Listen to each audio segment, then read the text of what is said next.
দেরি কেন সবার? সর্বনাশ, এবার কি হবে? মালতীপুর রাজ্যের রাজকন্যা যেন আগুনের ফুলকি। যেমন তার রূপ তেমন তার দেমাক। তার অহংকার ও দেমাকে দাস দাসীরা তটস্থ হয়ে থাকে। একমাত্র রাজকুমারী সখীরা ছাড়া কেউ তার ধারে কাছে ঘেঁষতে পারে না। ইস, গোলাপগুলো কেমন শুকনো লাগছে। কিন্তু এই ফুল তো আজই বাগান থেকে তোলা হয়েছে। নিশ্চয়ই সদ্য ফোটা গোলাপ না তুলে বাসি গোলাপ তুলেছে। পিতা, পিতা! কি হয়েছে মা? আমাদের মালিকে কাজ থেকে তাড়িয়ে দিন। কেন মা? সে রাজ্যের রাজকন্যাকে বাসি গোলাপ দিয়েছে। আমি দেখছি মা। শোনো, আগামী বসন্ত ফাল্গুনিতে তোমার স্বয়ংবর ডাকা হয়েছে। তুমি তৈরি থেকো, কেমন? আজ্ঞে পিতা। রাজামশাই কিন্তু খুবই চিন্তিত। একে সুন্দরী, তারপর রাজকন্যা বলে তার অহংকারের শেষ নেই। এদিকে সময় ঘনিয়ে আসে স্বয়ংবরের। রাজকুমারীর রূপের কথা শুনে দলে দলে রাজপুত্ররা ছুটে আসে।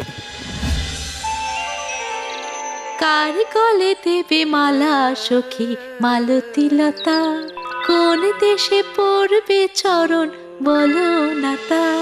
কার গলে দেবে মালা সখী মালতী লতা। যাও মা, এগিয়ে যাও। একে একে সব রাজকুমারের সামনে যায় রাজকুমারী। আর রাজকুমারীর রূপের আভায় রাজকুমারদের চোখ ঝলসে যায়, কিন্তু কাউকেই রাজকুমারীর মনে ধরে না।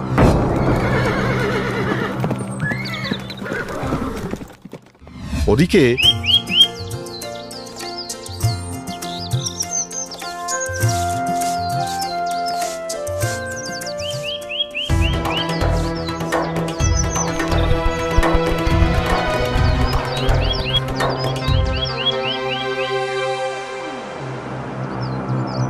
রাজপুত্র, ও পাখি আমার, আমাকে দাও। না না, এমন সুন্দর পাখি আমি আপনাকে দেব না। খবরদার, ও আজ আমার নৈবেদ্য, ওকে ফেরত দাও।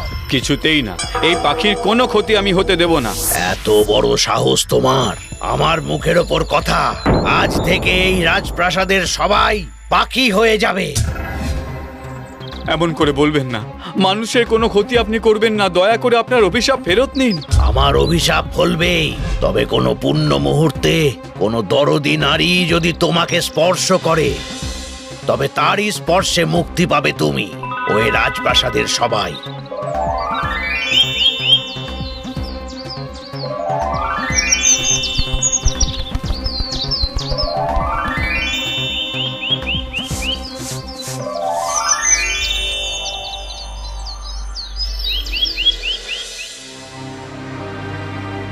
ওদিকে রাজকুমারীর বিবাহের চিন্তায় চিন্তায় রাজার তো রাজকার্য বন্ধ হবার জোগাড়। একদিন রাজা চিন্তিত হয়ে গৃহদেবতার সামনে পুজোর পর প্রার্থনা জানায়, আমার কন্যার জন্য এমন একজন পাত্রের সন্ধান দাও যার আভায় রাজকুমারীর মন গলে, রাজকুমারীর তাকে দেখে যেন পছন্দ হয়। মহারাজ, চিন্তা করবেন না, দেবতা ওপর থেকে সবার জন্যই সঙ্গী তৈরি করে পাঠান। তবে আমার মনে হয় যদি রামধনু দেশে গিয়ে খোঁজ করেন, হয়তো কোনো সুরাহা হতে পারে। কোথায় সে দেশ? উত্তরে ওই পাখি পাহাড়ের দেশে, গহীন জঙ্গল পেরিয়ে। এখনই সেনাপতিকে আদেশ দিচ্ছি সেই দেশে গিয়ে রাজকুমারকে নিয়ে আসতে।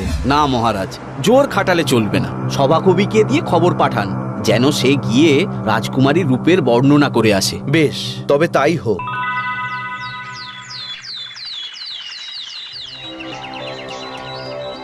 রাজাকে প্রণাম জানিয়ে সভাকবি রওনা হন উত্তরে পাখি পাহাড়ের দেশে।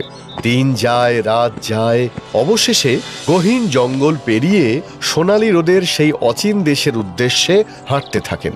আর মুখে চলে রাজকুমারীর রূপবর্ণনার গান। তার রূপের কথা এ মুখেতে কেমনে বলি, তুলনা তার নেই ভুবনে, সে যেন এক চাঁপার কলি। তার চোখের তারায় মায়ার আলো, কথায় সে ভুবন ভোলালো। তার রূপের কথা এ মুখেতে কেমনে বলি, তার রূপের কথা এ মুখেতে কেমনে বলি। কোথায় চলেছো কবি? যাচ্ছি রামধনু রাজ্যের রাজপুত্রের খোঁজে গো। হায় রে, সে রাজ্য তো এখন মায়াবী পাখির দেশ। সে কি? কেন? কাপালিকের অভিশাপ। আমি নিজের চোখে দেখতে চাই সে রাজ্য।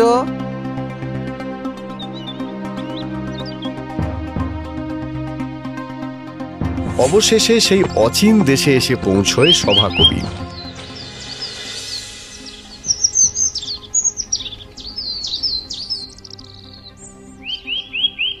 সত্যিই তো, এখানে মানুষ কই?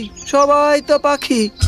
হে পাখিদের দল, তোমাদের মধ্যে যদি রামধনু রাজপুত্র থাকে, তাকে আমি বার্তা দিলাম আমাদের রাজার কন্যা সুন্দরী মালতীলতার জন্য।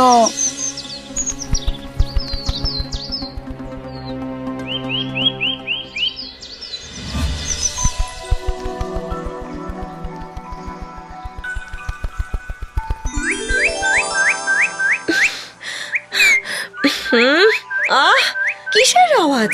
আমার ঘুম ভেঙে গেল। এই, কে আছিস?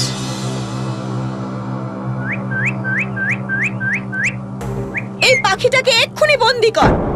না না সখী, না না, অমন সুন্দর ছোট্ট পাখিকে বন্দি করতে বলো না। চুপ কর, ওর জন্য আমার ঘুম ভেঙে গেছে। পেয়াদা, পেয়াদা, এই পাখিটাকে বন্দি করে আমার চোখের সামনেই রাখবে।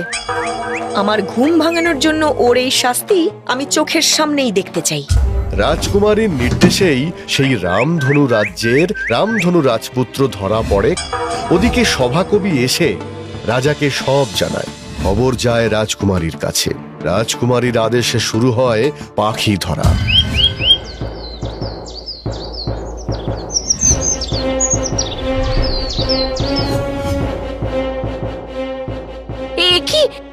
কি করছো সখী? এভাবে জঙ্গল খালি করে পাখি ধরে কেন পাখিদের কষ্ট দিচ্ছ? কারণ ওই পাখিদের মধ্যেই লুকিয়ে আছে রামধনুক রাজ্যের রাজপুত্র। এভাবে কি তুমি তোমার প্রাণের পুরুষকে খুঁজে পাবে সখী? ওরা তো মারা যাবে। বড্ড কথা বলছিস। শোন, পাখিদের জন্য জল আর খাবারের যেন ব্যবস্থা থাকে। খাবার আর জল পেলে কেউ মরবে না। না সখী, পাখিদের চাই মুক্ত আকাশ বাতাস, না হলে যে ওরা বাঁচে না। যা তো, শিগগির আমার চোখের সামনে থেকে চলে যা, আর যা বলেছি তাই কর। যা।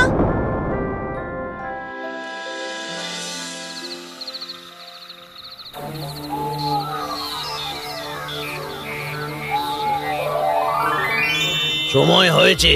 এই চরম মুহূর্তেই আমার অভিশাপ থেকে মুক্তি পাবে রাজকুমার। শুধু সময়ের অপেক্ষা। ওগো ভালো মেয়ে, আমার বাঁধন খুলে দাও। আমার লাগছে, বড় কষ্ট হচ্ছে। নিষ্ঠুর হয়েও না, আমাকে ফিরে যেতে দাও আমার রামধনুর দেশে। আমাকে স্পর্শ করে মুক্তি দাও, মুক্তি দাও। কে কে এমন করে বলল? আমার স্পর্শ পেলেই তুমি মুক্তি পাবে? আচ্ছা, সখী, সখী। কি হয়েছে রাজকুমারী? এক সুপুরুষ রাজকুমার আমার স্বপ্নের মধ্যে এসে বলে গেল তার বাঁধন খুলে দিতে। তার নাকি বড় যন্ত্রণা হচ্ছে। ওই পাখিদের মধ্যেই আছে আমার রাজপুত্র, তাকে খুঁজে বের করতেই হবে। তাহলে সব পাখিকে মুক্ত করে দিই? না না, যতক্ষণ না আমি তাকে খুঁজে পাচ্ছি ততক্ষণ কোনো পাখি মুক্তি পাবে না। আমি ওই পাখিদের দেখতে চাই, ওদের স্পর্শ করতে চাই।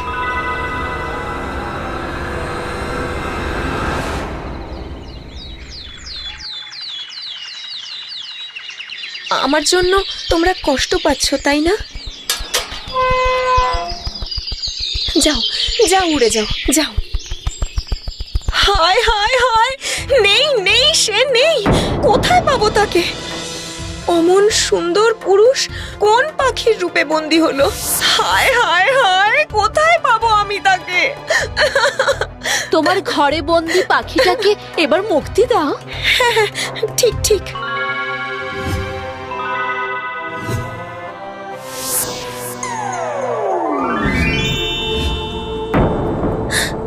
এই তো, এই সেই কুমার যে আমার স্বপ্নে এসেছিল। ধন্যবাদ হে নারী, তোমার স্পর্শে আমি মুক্তি পেলাম। তোমার মন বড় পবিত্র। আজ থেকে তুমি আমার বন্ধু। তোমার রূপের বর্ণনা শুনেই আমি এই রাজপ্রাসাদে উড়ে আসি। এখানে এসে তোমার রূপ দেখে আমি মুগ্ধ হই, কিন্তু হায়, তখন বুঝতে পারিনি তার মন রূপের অহংকারের অন্ধকারে নিমজ্জিত। আমায় ক্ষমা করুন রাজপুত্র, আমি বুঝতে পারিনি, আমার ভুল হয়েছে। আমায় ক্ষমা করুন রাজকুমার। হে বন্ধু, আমার সখীকে তুমি গ্রহণ করো। বেশ, আমার মুক্তিদাত্রী সখীর আদেশ শিরোধার্য।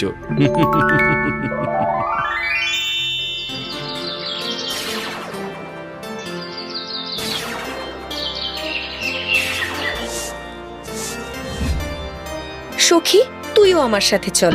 যদি আমি আবার কোনো ভুল করি, পথ দেখাবে কে? কেন, আমার বন্ধু তো রইলো। কি বন্ধু, পারবে তো? পারবো বন্ধু।